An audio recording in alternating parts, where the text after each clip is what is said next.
La seule chose que j'ai refait, c'est ma poitrine et je l'assume, je suis la première à le dire. Oui, je refais ma poitrine. C'est dur de pas l'assumer. Ouais. Oui, je suis d'accord. Mais voilà, j'ai refait que ça et les gens, ils sont tout le temps là à dire oui, elle a tout refait. Non, je suis née comme ça, j'ai un visage de poupée. Bah, grâce à Dieu, merci beaucoup, mais j'ai rien fait pour. C'est-à-dire sur le visage, vous n'avez rien touché? Rien du tout. J'ai mis des photos de moi petite sur internet et les gens ont, après avoir vu ces photos, ont réfléchi. Mais ça, c'est pas très grave à la limite, non? C'est pas très grave, mais tout le temps rajouter des tonnes et des tonnes. Il y a autre chose à découvrir, quoi. Je veux dire, à un moment donné, il faut creuser un peu et forcément, enfin, c'est pas parce qu'une nana. Il y a aussi des choses, il y a peut-être des filles qui se sentent mal dans leur peau. Il y a des fois où ça vaut pas le coup de creuser, on trouve rien. Hein. Bien sûr, c'est le cas. Sur les gens de la télé-réalité en particulier. C'est une généralité, mais il y a non, c'est pour ça que j'ai dit il y a des fois.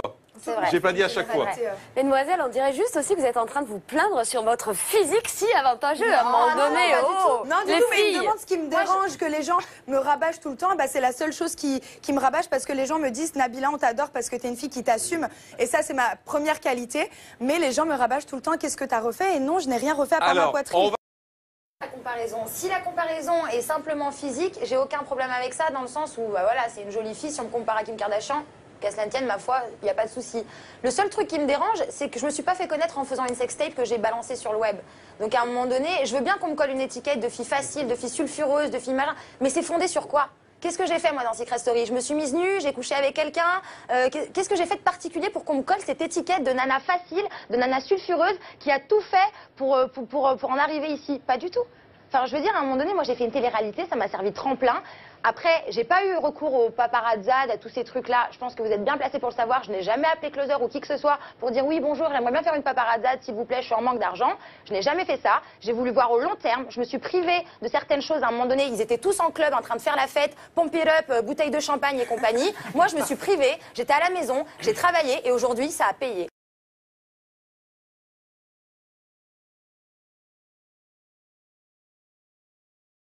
Moi, c'est vrai qu'en premier abord, je vais pas mentir, on va être honnête, je regarde le physique parce que c'est la première chose qui m'attire. Et après, le compte en banque. Après, le compte en banque. Et en troisième position, si le mec, il est sympa, il a du caractère et du charisme. Mais ça arrive qu'en troisième position.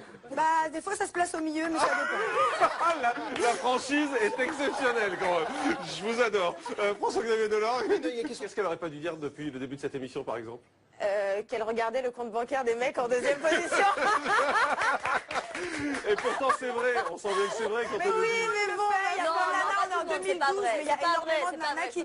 Il y a énormément de nanas qui regardent le compte en banque. Je suis désolée, un clochard du coin de la rue, vous n'allez pas aller le suivre. Oui, mais des filles qui pensent qu'elles peuvent pas réussir par elles-mêmes. Parce que moi, je suis une nana qui bosse toute seule, je gagne largement bien ma vie. Je gagne bien ma vie. Mais j'ai pas non plus envie de sortir avec un clochard parce que je gagne bien ma vie. On sort avec un mec qui nous fait rêver, qui a des bonnes valeurs, mais qui a aussi quelques euros dans le portefeuille. Je pense qu'il faut la débrancher. On va faire une pause de pub. On se retrouve dans un instant. Je m'occupe du micro.